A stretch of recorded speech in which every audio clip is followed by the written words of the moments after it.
A Smith screen. Posey will defend. Oh! LeBron James with no regard for human life. LeBron Raymond James.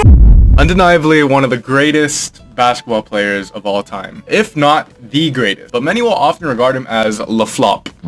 It's a title that 40-year-old men love to throw around in any Instagram post about LeBron, or even not about LeBron. But how much truth is there to that, really? Today we're going to dissect this narrative and separate fact from fiction. So what exactly is flopping? Flopping is when a player exaggerates little to no contact at all in order to draw a foul. But it's important to separate two things: selling contact versus faking it. One is a strategic reaction to real physicality, the other is pure deception. The truth is, flopping has been around long before LeBron. Players in the 80s, 90s did it. It just wasn't replayed in Ultra HD, 4K, slowed down frame by frame on Twitter or Instagram, where again, those 40-year-old balding men comment on how soft this era is. You see, back in the 2012 and 2013 season, the NBA introduced flopping fines due to increasing complaints from fans and analysts. Social media started catching every single moment. Embarrassing flops went viral. The league had to respond in some way.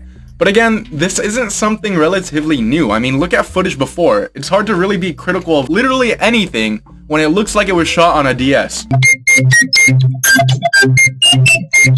Now let's talk basic baby physics. A smaller player running at full speed into a bigger one can still move them. Momentum matters. Now imagine trying to resist that force. That's how you tear a ligament. Smart players go with the contact to roll, fall, and disperse the impact safely. Tiny bumps and hits actually really hurt, especially depending on where you're hit. I know, very surprising for the fetuses or 60-year-olds who've never touched a contact sport before. And when something hurts, you wince, you react. That's not flopping, that's instinct. Pain is real, even if it's not always exaggeratingly visible. What's more than that, when you lose balance, you flail around to try to maintain balance. A simple concept that anyone who's tried to balance on a curb when they were 5 years old has experienced before. I swear, some people want NBA players to not react to contact at all, to just stand there unfazed. But that's not realistic. You see, basketball is a physical sport. There's a ton of contact that goes unnoticed. A forearm to the ribs, a shove in the back, a knee to the thigh on a low drive. But refs can't catch it all. And when it happens repeatedly, it builds frustration. That's when fights start, and we've seen that before. So instead of letting it explode and trying to hit a combo on the fans, players, and coaches, players sell the contact. They exaggerate the foul to get the foul. It's not just about the stats, it's about safety and sanity. Because honestly, why would someone tough it out and act like something that hurt them didn't? I see it! You're scared! What message does that send? You're not weak for reacting.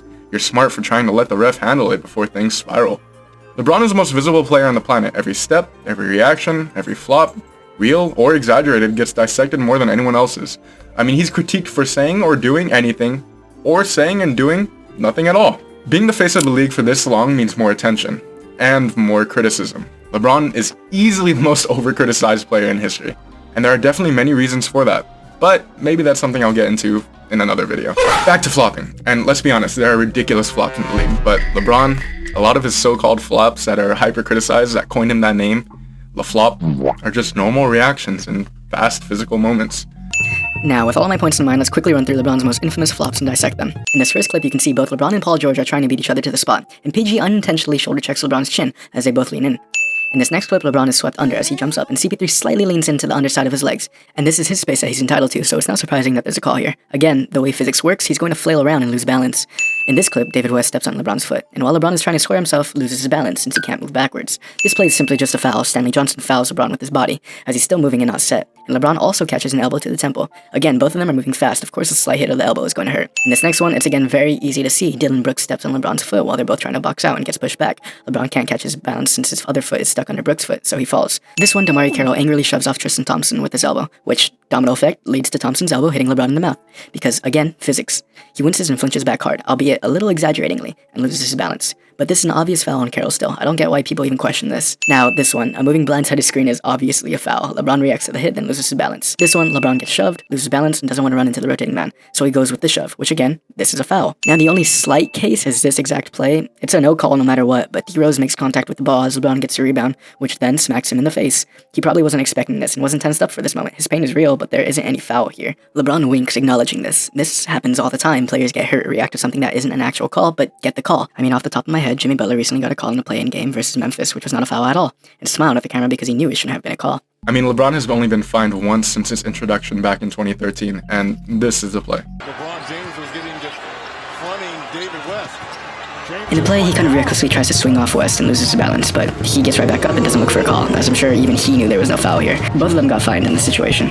Has LeBron ever exaggerated contact? Sure, but so has every great. Kobe, MJ, Wade. It's part of the game. The truth is, LeBron gets held to a completely different standard comparatively. He will always be the most overcriticized for things that happen to all players, but if we actually break it down, physically, emotionally, and strategically, the LeFlop narrative falls apart. He's not flopping to fake pain, he's reacting to real hits, controlling his emotions, and protecting his body. That's not weakness, that's wisdom. Thanks for watching. If you enjoyed this small breakdown, leave a like, subscribe, comment, let me know who's the biggest flopper you've seen in the league. Or, if you didn't like it, leave me a rage-seething message degrading me down in the comments. That's all for today. See ya.